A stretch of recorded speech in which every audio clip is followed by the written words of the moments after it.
Good evening. Thanks for joining us. I'm Jessica Bowman. The Iowa Utilities Board has started its evidentiary hearing for one of two major carbon capture pipelines planned for the state of Iowa. Summit Carbon Solutions seeks to build and operate and maintain 687 miles of pipeline across 29 counties in northwest and central Iowa.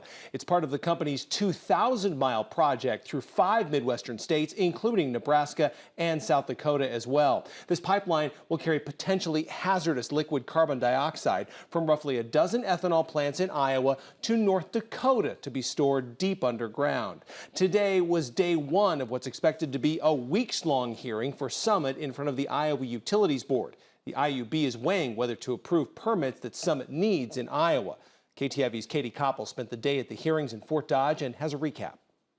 It's the first big test for Summit Carbon Solutions in the state of Iowa. Summit says this pipeline is instrumental in advancing the agricultural sector across the Midwest. It's important for Iowa farm values, it's important for corn values, it's important for our ethanol plants to be able to continue to exist well into the future.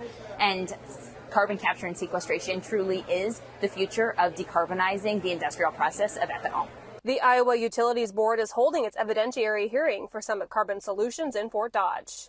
The goal? Whether to grant the project permits for building, operating, and maintaining its pipeline across northwest and central Iowa. Landowners, environmentalists, and elected officials who are fighting against the pipeline spoke ahead of the hearing. They tell KTIV it isn't just about fighting for the right to their land, but also fighting for respect. Respect is what unifies all of us together today, no matter what your main concern is about these hazardous CO2 pipelines.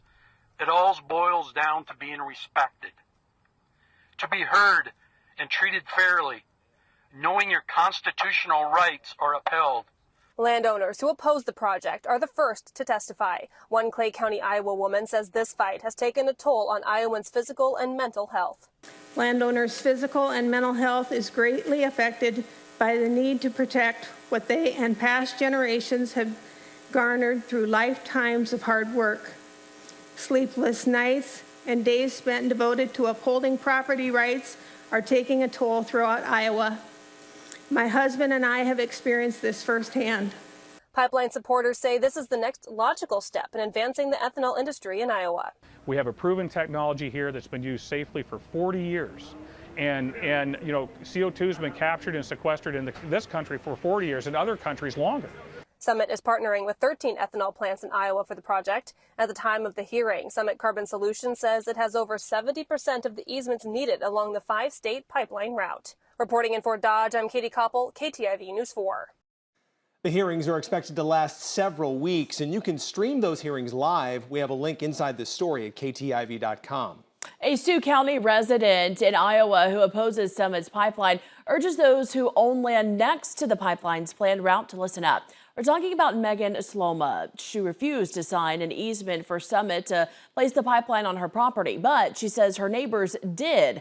Now Summit's pipeline could be built across the fence with 1,000 feet of a farmhouse where someone lives.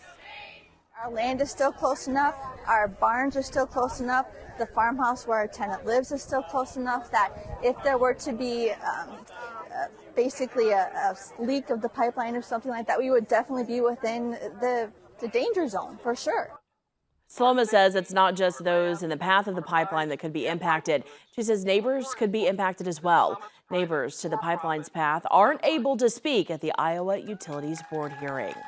Summit's pipeline is just one of two major pipeline projects planned for parts of Siouxland.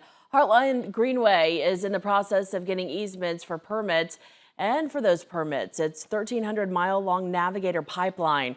This pipeline would also partner with ethanol plants and other carbon dioxide producers across several Midwest states, to include Iowa, Nebraska, and South Dakota. The pipeline would capture CO2 to sequester it underground in Illinois. Navigator's pipeline would actually cut diagonally across Iowa from the northwest corner to the southeast corner, measuring 810 miles. The Iowa Utilities Board will hold its next hearing with Navigator in October.